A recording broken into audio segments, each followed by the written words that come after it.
mu a wurinmu kamar yadda Imam Husain yake tare da sahabbai waɗanda ya ce bai san sahabbai kamar sahabbansa ba, irin waɗannan Hilal bin Nafi' nan, idan waɗanda suka ce yi da mu gabas ko yamma, duk inda kai za mu muna tare da kai, muna bisa basira kan cewa muna tare da gaskiya ne.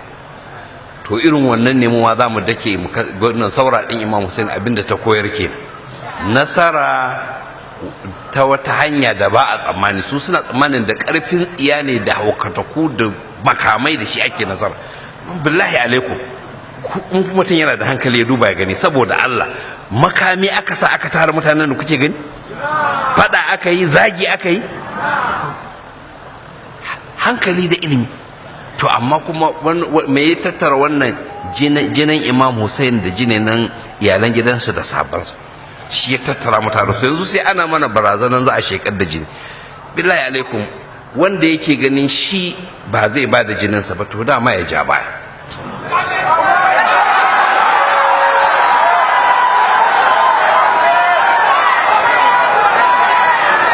Barazanar mutuwa baya ƙara mana komai sai dakewa. Duk abin da za ku yi mu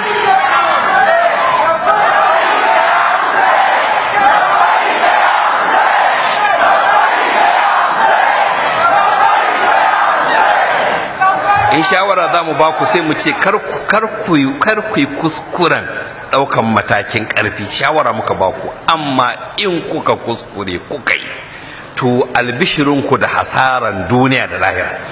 Albishirinku za ku tambatsa al'amarin ta inda ba ku zato, kuma wallahi tallahi sai kun yi da nasari.